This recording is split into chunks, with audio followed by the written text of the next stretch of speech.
Kita nak berbincang mengenai rawatan stroke dalam lagi kan. Okay, 1, 2,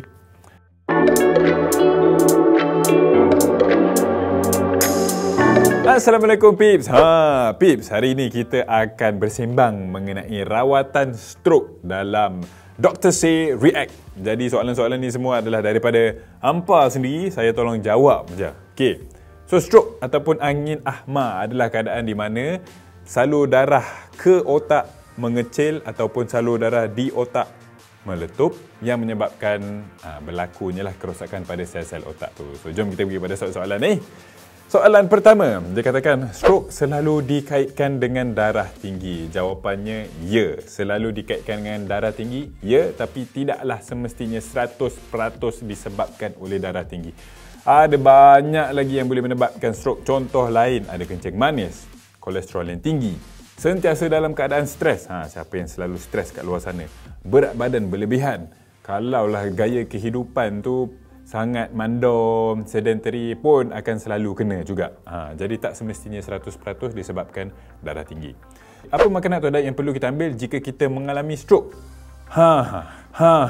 Kenapa bila dah kena stroke nak makan minum? Tak payah dulu, sabar dulu. So kalau boleh lah, sekiranya kita ada ahli keluarga yang tiba terkena stroke, lepas tu dia cakap haus ataupun lapar, kalau boleh jangan bagi makan terlebih dahulu. Sebab apa? Sebab bila seseorang ni dia terkena angin ahma ni, dia punya kita panggil refleks. Gag refleks dia ni tak elok lah, tak berupaya. Jadi kadang tu bila kita bagi dia makanan atau minuman, dia bukan masuk ke dalam salur makanan, tapi masuk ke dalam salur pernafasan. Ini yang selalu berlaku. So bila masuk salur pernafasan, jadi jangkitan kuman pula dekat paru-paru. Dah jadi cerita yang berpanjangan. Sebab itulah kalau perasan, siapa yang kena stroke dekat hospital, kita akan masukkan tube dari hidung ke dalam perut dia.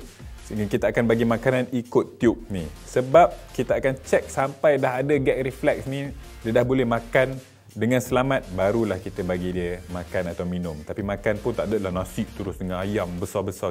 Itu tak lah. Makan yang lembut-lembut lah. Tersebut brand pula, nanti pandai korang potong Okey, dia katakan nombor 3, adakah stroke ini penyakit gaya hidup yang kurang sihat? Jawapan saya, semestinya. Sebab kalau kita perasan, kita punya gaya hidup sekarang penuh dengan stres, kurang untuk bersenam, makanan pun ke laut. Jadi inilah memang orang kata punca kuat kenapa stroke ni makin kerap kita jumpa dalam hari. Dulu masa saya berkhidmat dekat Hospital Terengganu dulu, tiap-tiap hari wajib ada stroke. Macam tu sekali dia punya kekerapan dia. Okay, sebab soalan dia yang seterusnya dia tanya, yang ni lawak juga soalan ni bila saya baca ni. Ada yang cakap kalau tiba-tiba ada ahli keluarga kena serangan stroke, ambil jarum, cucuk hujung jari tangan bagi darah kembali lancar.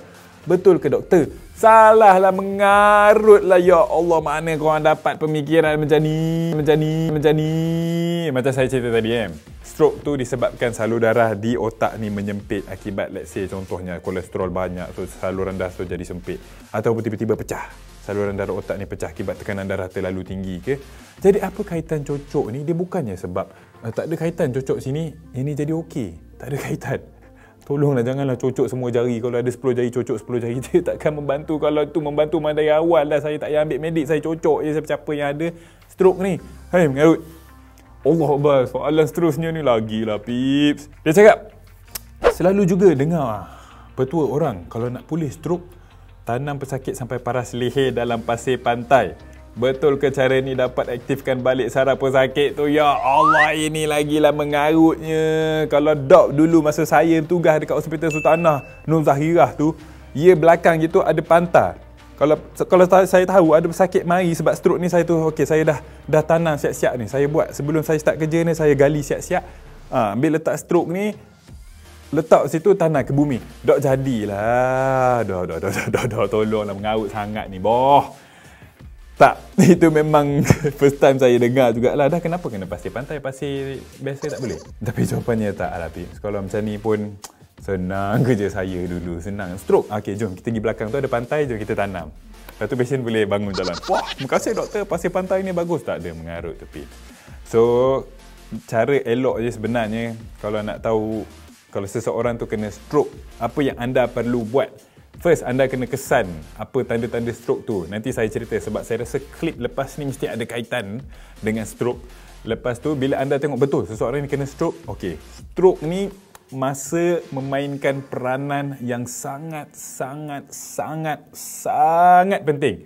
Nampak je macam seseorang tu, kena stroke ni. Jangan tunggu, jangan bawa pergi bomoh ke, pergi mana-mana. Terus pergi hospital sebab lagi cepat kita bagi rawatan, lagi cepat kita boleh pulihkan balik sel otak dia tu. Alright, so jangan ke mana-mana, kita akan tengok klip pula lepas ni. Jom!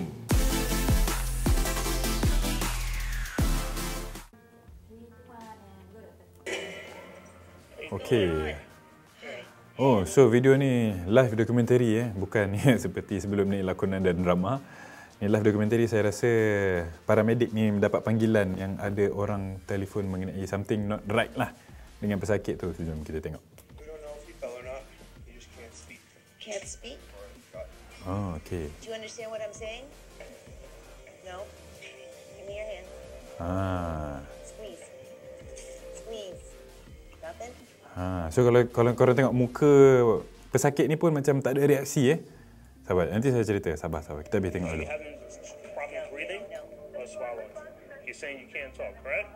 So kalau korang tengok juga, tangan kanan dia boleh gerak tapi tangan kiri dia macam jatuh je.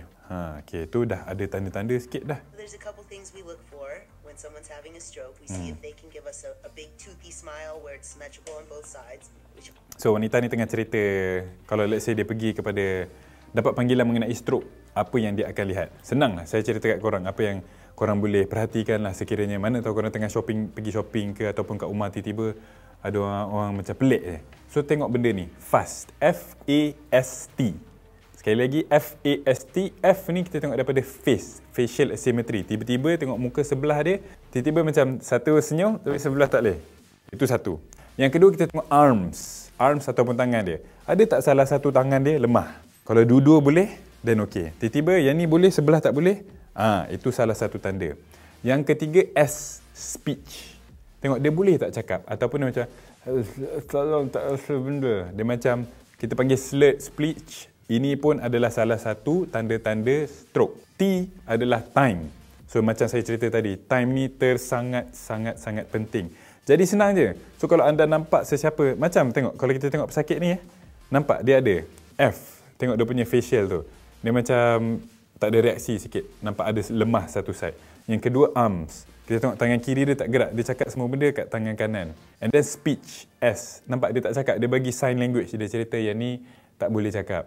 Tapi, dan dia pun cakap tak faham apa yang paramedik ni cakap. So, daripada signal, daripada sign ni, FAS ni anda boleh tahu jika seseorang tu ada stroke ke tak. Jangan buang masa, terus bawa dia pergi hospital. Jom kita sambung tengok. Try to see if they can put both arms in front of them. And do they stay up? Can you make a fist? Nothing, huh? He was unable to follow commands. So this is another one of those. I'm scratching my head. What could it possibly be? When was the last time you saw him acting himself? Walking, talking? Ini pun pasal stroke juga. Dia kata pagi ni pesakit ni okey je, macam normal. Tiba-tiba ni nampak macam malam sikit, tiba-tiba jadi macam ni. So sebenarnya stroke ni boleh berlaku pada bila-bila masa sahaja. Tak kisahlah ada yang kena anda tengah tidur ke, sama ada anda tengah memandu ke, sama ada anda tengah beristirahat ke. Dia boleh kena bila-bila masa sahaja. Yang penting anda kena tahu tanda-tanda seseorang tu kena stroke. Tengok dia ni ada tanda tu, terus. Jangan tunggu terus. Itu je yang kena fikir. 170/110. Blood pressure's Dan selalu juga kalau kita tengok pesakit yang kena stroke, tekanan darah dia memang akan macam dia ni 170/110. Tinggi, memang sangat tinggi. His blood pressure's elevated. And there was nothing in his environment that indicated to me that it was poison, alcohol, drugs. So ini normal lah, paramedik ni merasakan macam okey, apa yang buat jadi macam ni kan? Nampak muka macam betul juga, nampak macam intoxicated atau nampak macam mabuk. Tapi dia tengok sekeliling ni, tak ada pun dadah ke, tak ada pun alkohol ke. Jadi stroke tu should be nombor 1. So tengok, tanpa buang masa, diorang terus angkat pesakit ni terus. Rasa nak pergi hospital terus ni. If I leave him there and it is a stroke, he's not going to make it. If I leave him there and it's something that we haven't figured out, he's not going to make it. So nampak, masa tu sangat penting kat sini. Yang mana sebab kadang-kadang kita tak tahu. Yang kita tak tahu adalah sama ada seseorang tu kena stroke ni sebab saluran sempit ataupun pecah. Sebab dua keadaan ni dia punya rawatan berbeza. So sebab itulah tak kisahlah apa-apa jenis stroke pun, paling penting anda terus bawa. Tak payah fikir, dia ni kenapa dia ni mungkin yang mana ke, tak ada. Nampak je seseorang tu stroke, terus pergi.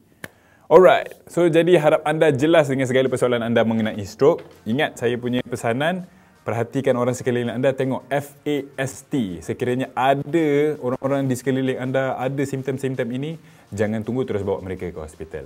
Jadi, saksikan saya dalam episod seterusnya untuk soalan-soalan yang lebih menarik dan semestinya hangat. Semuanya dalam Dr. Seri React.